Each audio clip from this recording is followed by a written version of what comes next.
Hello guys, good evening. Welcome to my vlog. This is RR Vlog, my life after I lost my only child.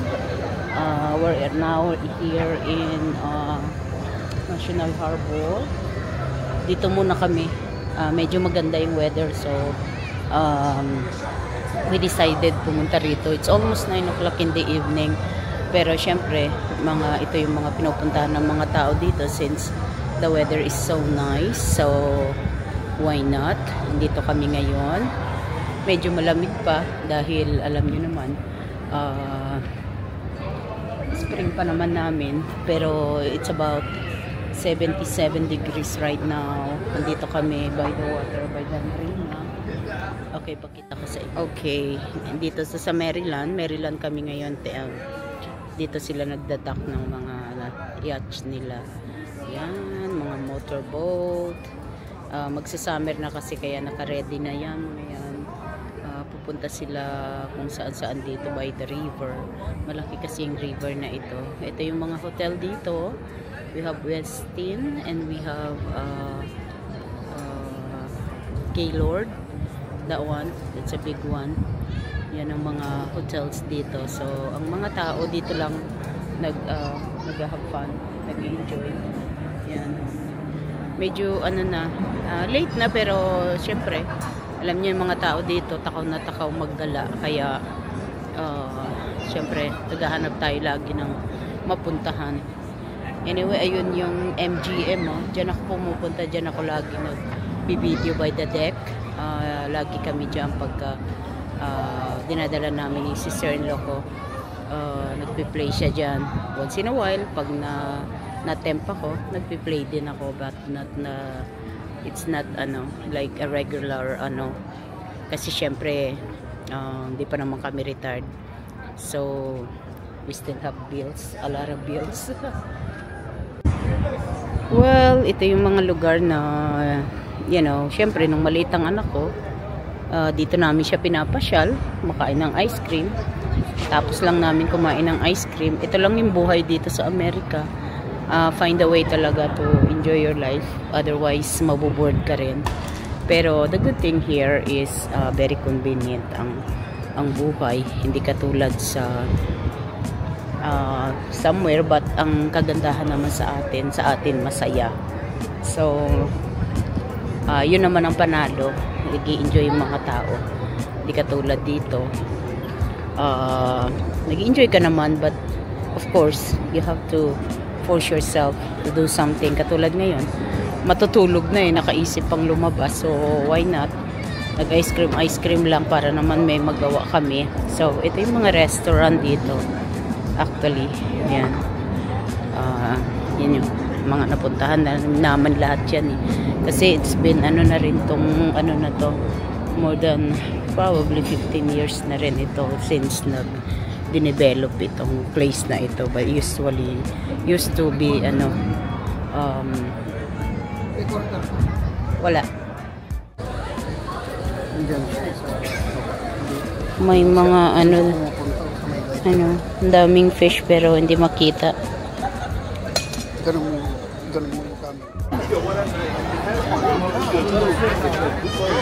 Okay, pakita ko lang sa inyo yung place ng mga tao pinag-hang out dito. Ito kami nag-hang out. So ito yung mga bar, that one, the Redstone, and then ito yung usually dito sila pag may mga event dito, may mga band, mga live band, and anything dito nanonood yung mga tao. Anyway, malapit na kami umuwi. Ganito lang gagawin namin for a while. Tapos balik na, tutulog. That's what we're gonna do, at least nakalabas. Yun na lang ang magawa namin. Tomorrow, I don't know what's the plan. We'll see kung sipagin kaming maglakad-lakad or pumunta kung saan-saan. Maybe not. It depends sa mga namin, sa aming mga mood. So anyway, Ayan, pinapakita ko lang sa inyo yung tsura dito para may idea din kayo. Ang hirap lang kasi puro memories talaga. Kaya pag umalis kami dito, talagang napaka-sad kasi dito lumaki yung anak ko. Mas mahaba ang buhay dito sa Amerika compared sa atin. But ang the best lang naman kasi sa atin, we can enjoy. Comfortable yung buhay natin. Kahit na, you know, hindi masyadong convenient ang buhay, but comfortable and at least doon ang maraming mapuntahan. Katulad dito, tingnan nyo, depende rin sa weather. So, lahat i-consider mo yan. Kaya, hindi yun basta-basta mag-desisyon. Kaya, ngayon, I'm getting ready na, you know, naghahanda-handa na kami kung, you know, what we're gonna do para hindi kami mabigla sa dami ng mga gagawin. Actually, hindi ko pa na-i-video lahat yung mga places na dapat namin puntahan. But, anyway, may konting paramang kami. Unti-unti kasi very overwhelming naman pagka masyado kong binibisi yung everything. Tapos, puros naman memory ng anak ko. So, it's so sad. Mahirap. Hindi yun basta-basta lang na it's okay. Anyway, we have to go na. Sandali lang kami dito. About probably mga an hour and a half lang kami dito. Basta makalabas lang kami. Yeah. Okay na yun. Masaya na kami. Actually, nilabas lang naman ako ng asawa ko talaga kasi bored na ako eh. Talagang napakahirap. Kaya lang, anong magagawa natin? It is what it is. Ito yung buhay na meron kaming binigay sa amin. Kaya taste na lang, konting panahon. And then later on, we can enjoy our life like everybody does. Okay, ito yung mga different types of, syempre, sa Air Force. I mean, sa military. This is the Navy, syempre. At ito yung Marines, the Army, and the Air Force and the Coast Guard. Okay? Yan yung mga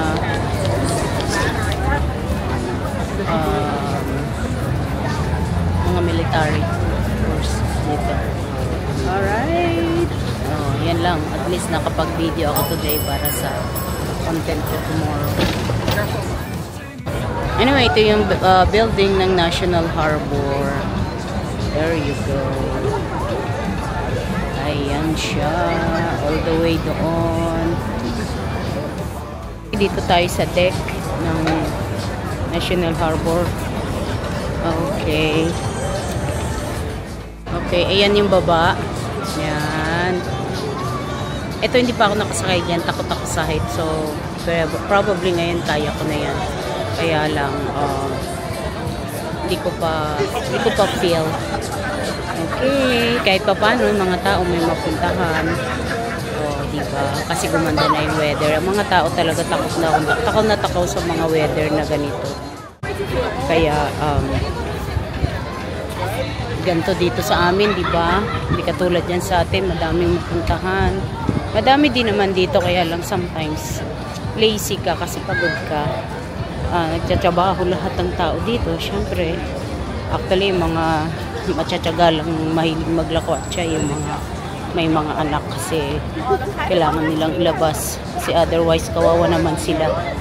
Okay, may hagdan dyan, bababa dyan. Ayan. Kasi ito yung National Harbor. Ayan yung building niya. Malaki. Ito si Daddy, oh. Ganyan. Ganyan si Larry. Pag nag-e-exercise, ganyan itsura niya. Wala na yung dating restaurant na favorite namin pinupuntahan dito, yung Thai restaurant. Naging Bombay na siya. Indian restaurant na siya. But used to be Thai restaurant. Marami na rin palang na change. So, anyway, ito yung mga trees na dapat may mga flowers. Wala na.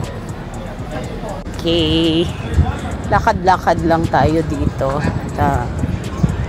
Wala naman tayong magawa dito kundi maglakad ng maglakad. Ay, Eh kasi Marilyn Monroe, kukuhanan ko yun. Favorite ng anak ko yun si Marilyn Monroe eh. Yan. Kasi ganyan siya kaganda. Hold on. Papakita ko sa inyo kung anong itsura niya dyan. Ayun siya. I know. Kukuhanan ko doon ng picture. Ay, handali dito. Okay, that's Marilyn Monroe. Yung favorite ng anak ko, yung idol niya. Yan. Kasing ganda ng baby ko yan. Lalapit tayo doon. Okay, this is Marilyn Monroe. Ayan siya. Look at that. The famous na damit. Yung famous niyang style. Diba? Okay, magpipicture kami ni Marilyn Monroe. Natin kung magkamukha kami ha. Okay, uwi na kami. We only stay like about an hour. Yun yan. Hindi pa. Dito kami sa parkingan. Uwi na kami. Para matulog. Marami ng parkingan. Kanina, tagal namin naghanap ng parking.